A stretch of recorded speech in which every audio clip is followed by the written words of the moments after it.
प्यारे बच्चों, तो आज हम लोग फिर एक नए क्वेश्चन के साथ आए हैं जो 12th बोर्ड एग्जाम के लिए काफी महत्वपूर्ण क्वेश्चन है।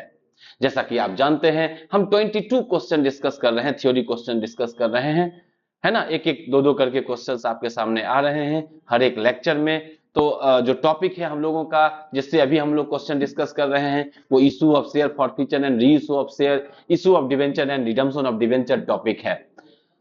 उसके बाद हम लोग पार्टनरशिप का भी थ्योरी क्वेश्चन डिस्कस करेंगे, कैश फ्लो स्टेटमेंट का भी थ्योरी क्वेश्चन डिस्कस करेंगे, रेशियो जो अकाउंटिंग रेशियो है उसका भी हम लोग क्वेश्चन डिस्कस करेंगे, जो कॉमन साइज कंपैरेटिव स्टेटमेंट्स है और जो नॉट फॉर प्रॉफिट ऑर्गेनाइजेशन है, उन सब के भी थ्योरी क्वेश्चंस को डिस्कस करेंगे जो एग्जाम में पूछे हुए हैं या जो भी एग्जाम के लिए थोड़ा भी महत्वपूर्ण है। तो हम लोग एक एक लेक्चर के अंदर एक क्वेश्चन या दो क्वेश्चन, है ना, आपके सामने रखते हैं। तो आपसे उम्मीद रहता है कि आप इसको देखिए, इसको नोट कीजिए, इसको बार बार प्रैक्टिस कीजिए। तो आज और अभी जो हम लोग क्वेश्चन डिस्कस कर रहे हैं वो क्वेश्चन है डिवेंचर क्या है और डिवेंचर का क्लासिफिकेशन, मतलब टाइप्स ऑफ डिवेंचर। तो सबसे पहले समझते हैं कि डिवेंचर क्या है। तो डिवेंचर जो है वो इशू करती है company medium and long term fund के लिए। ये medium and long term loan है जो इशू करती है कंपनी, पब्लिक में इशू करती है। पब्लिक डिवेंचर जैसे शेयर सब्सक्राइब करता है, वैसे ही पब्लिक जो है वो डिवेंचर भी सब्सक्राइब करता है ना। तो ये जो है डिवेंचर जो है वो एक क्या है, डेब्ट इंस्ट्रूमेंट है। डिवेंचर एक डेब्ट इंस्ट्रूमेंट है जिसको इशू किया जाता है पब्लिक में कंपनी के द्वारा, जिससे company medium and long term जो है वो बोरोइंग करती है पब्लिक से और पब्लिक को फिक्स रेट से इंटरेस्ट देती है।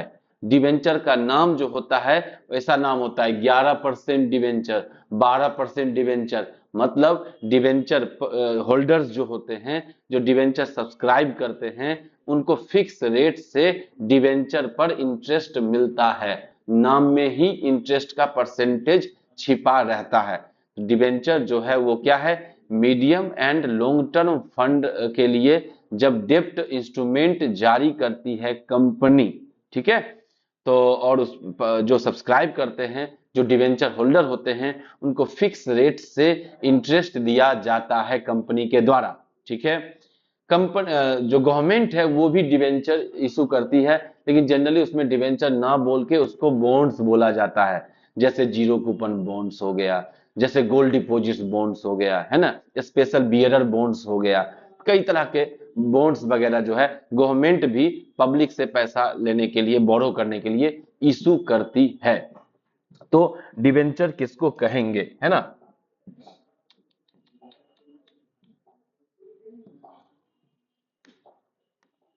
तो डिवेंचर जो है एक डेब्ट इंस्ट्रूमेंट है, इशू करती है कंपनी या गवर्नमेंट कैपिटल राइज करने के लिए, पैसा जो बोरो करने के लिए। और ये representing a long term loan, actually long term और मीडियम दोनों को रिप्रेजेंट करता है debenture for investor to the issuer, है ना। जो इशू कर कंपनियां इशू करती हैं और पब्लिक उसको सब्सक्राइब करता है।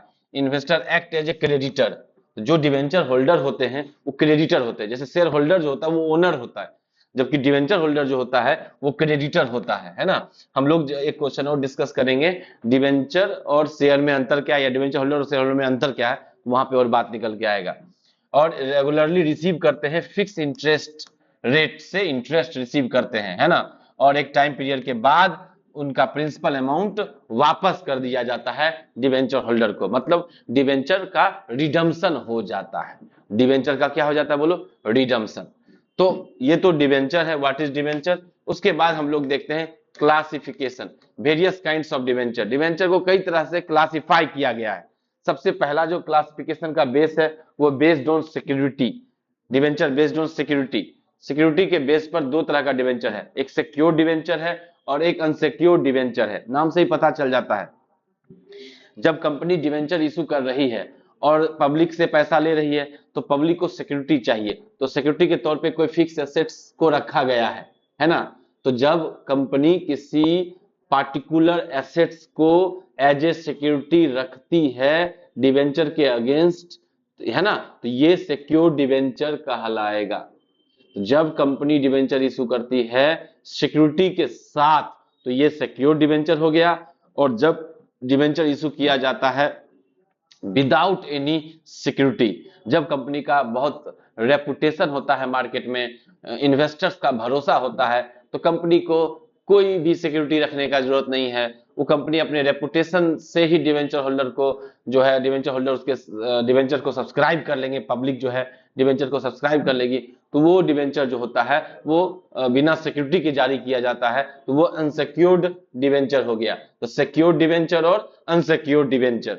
उसके बाद बेस्ड ऑन कन्वर्टिबिलिटी, डिवेंचर को कन्वर्ट करके शेयर में बदल दिया जाएगा, वो कन्वर्टेबल डिवेंचर हो जाएगा। और जो कन्वर्ट नहीं किया जा सकता है कभी भी, वो नॉन कन्वर्टेबल डिवेंचर हो जाएगा।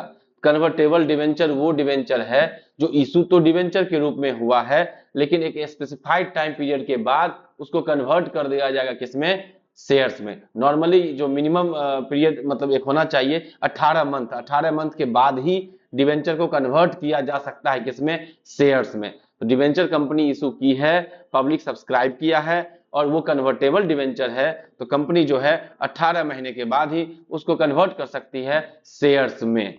और ये जो है जनरली ऑप्शनल होता है, डिवेंचर होल्डर चाहे तो उनके डिवेंचर को कन्वर्ट किया जाएगा, डिवेंचर होल्डर चाहे तो उनके डिवेंचर को कन्वर्ट नहीं किया जाएगा। हाँ, अगर कंपलसरी कन्वर्जेबल डिवेंचर है, सीसीडी जिसको बोला जाता है, तब तो एक टाइम पीरियड के बाद कंपनी कन्वर्ट करेगी डिवेंचर में, क्योंकि वो इशू करते समय ही बता देती है कि ये सीसीडी है, मतलब कंपलसरी कन्वर्टेबल डिवेंचर है, तो वो तो कन्वर्ट होगी। लेकिन जो कन्वर्टेबल नॉर्मली लिखते हैं वो partly convertible, partly non convertible होता है। तो डिपेंड करता है शेयर होल्डर ऑप्शन लेता है कन्वर्ट का या नहीं लेता है। अगर लेता है तो उसके डिवेंचर कन्वर्ट हो जाते हैं शेयर्स में, अगर नहीं लेता है तो उसके डिवेंचर डिवेंचर ही रह जाते हैं।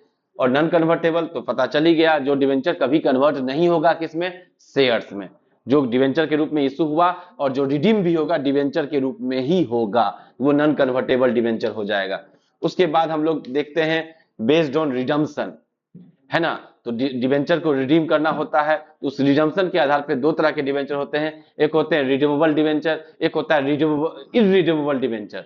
रिडीमेबल डिवेंचर वो डिवेंचर होता है जिसको इशू करते समय ही कंपनियां बता देती है कि इतना टाइम के बाद हम इस डिवेंचर को रिडीम कर देंगे, 5 साल बाद रिडीम कर देंगे, माने पब्लिक को पब्लिक से डिवेंचर वापस लेके पब्लिक को पैसा वापस कर देंगे। ये रिडीमेबल डिवेंचर है, इशू करते समय ही बता दे रहा है कि 5 साल बाद, 10 साल बाद रिडीम कर देंगे। बाकी ऐसे कोई डिवेंचर को आप मैक्सिमम रख सकते हैं 20 ईयर तक, 20 साल तक आप डिवेंचर को रख सकते हैं। अगर इंफ्रास्ट्रक्चर से जुड़ी कंपनी है तो आप उसको 30 साल में आपको फाइनली रिडीम करना ही पड़ेगा। तो नॉर्मल सिचुएशन में 20 साल मैक्सिमम हो सकता है रिडीम करना होगा, या फिर क्या हो सकता है बोलो, अगर इंफ्रास्ट्रक्चर से जुड़ी कंपनी है तो 20 से 30 साल के अंदर उसको रिडीम करना पड़ता है। और जो इररिडीमेबल डिवेंचर होता है वो डिवेंचर वो डिवेंचर है जिसको इशू करते समय टाइम स्पेसिफाइड नहीं किया गया है। तो ये जनरली कंपनी के वाइंडिंग अप के समय डिवेंचर को रिडीम किया जाता है, वाइंडिंग कंपनी के समापन के समय इन डिवेंचर को रिडीम किया जाता है। तो रिडीमेबल डिवेंचर और इररिडीमेबल डिवेंचर। उसके बाद बेस्ड ऑन रजिस्ट्रेशन, है ना। तो बेस्ड ऑन रजिस्ट्रेशन में रजिस्टर्ड डिवेंचर होता है और बियरर डिवेंचर होता है। रजिस्टर्ड डिवेंचर या बियरर डिवेंचर। रजिस्टर्ड डिवेंचर वो डिवेंचर है जब कंपनी डिवेंचर इशू की तो जो पब्लिक सब्सक्राइब किया उसका नाम, जो मान लो आप सब्सक्राइब किए, आपका नाम, आपका एड्रेस, सब कुछ रिकॉर्ड करती है। ये जो डिवेंचर रजिस्टर्ड डिवेंचर होता है ये ट्रांसफरेबल नहीं होता, आप किसी को नहीं कर सकते ट्रांसफर, ये आप ही के पास रहेगा और आप ही को इसका इंटरेस्ट मिलता रहेगा। रजिस्टर्ड डिवेंचर मतलब जो रजिस्टर जिसके लिए प्रॉपर मेंटेन किया जाता है और उस रजिस्टर में डिवेंचर होल्डर का नाम, है ना, रेट ऑफ इंटरेस्ट सब कुछ लिखा होता है, और ये डिवेंचर जनरली ट्रांसफरेबल नहीं होता है। दूसरा है बियरर डिवेंचर। बियरर डिवेंचर वो डिवेंचर है जो कि ट्रांसफरेबल है, इसमें कंपनी आपका नाम से मतलब नहीं है। कंपनी डिवेंचर इशू की, पब्लिक खरीदा, अब पब्लिक उसको ट्रांसफर कर रहा है, उसको ट्रांसफर कर रहा है, जिसके पास है ड्यू डेट पर उसको इंटरेस्ट मिल जाएगा। ये है बियरर डिवेंचर। रजिस्टर्ड डिवेंचर जो ट्रांसफरेबल नहीं है, उसकी कंपनी उसका नाम प्रॉपर रिकॉर्ड करती है, एड्रेस प्रॉपर रिकॉर्ड करती है। बियरर डिवेंचर ट्रांसफरेबल होता है, इसमें रिकॉर्डिंग वगैरह उस तरह का नहीं होता है ना। जिसके पास डिवेंचर है ड्यू डेट पर उसको इंटरेस्ट मिल जाएगा। ओके जी। डिवेंचर पे इंटरेस्ट जो होता है वो ईयरली मिल सकता है, मंथली मतलब सॉरी क्वार्टरली मिल सकता है, 6 मंथ में मिल सकता है। ठीक है, तो ये क्वेश्चन था व्हाट इज डिवेंचर, और डिवेंचर को कई तरीके से क्लासिफाई किया जाता है, वो सारा टाइप हम लोग देखे। हम उम्मीद करते हैं कि आप इन सारे क्वेश्चंस को देखते हो, उनको याद करते हो, उनको समझते हो, क्योंकि एग्जाम आपके बिल्कुल करीब है। तो मेहनत का जो है ये टाइम है, आप एग्जाम से जुड़े क्वेश्चंस पर फोकस कीजिए, प्रैक्टिस कीजिए, खूब मेहनत कीजिए, जिससे आप अच्छा मार्क्स ला सकें। तो हम ये उम्मीद करते हैं कि आप लगातार मेहनत कर रहे हैं, और मेरे तरफ से आपको ढेर सारी शुभकामनाएं हैं। मिलते हैं नेक्स्ट लेक्चर में, जिसमें हम लोग और बेहतर क्वेश्चंस और वीवीआई क्वेश्चंस को डिस्कस करेंगे। ठीक है, चलो मिलते हैं नेक्स्ट लेक्चर में।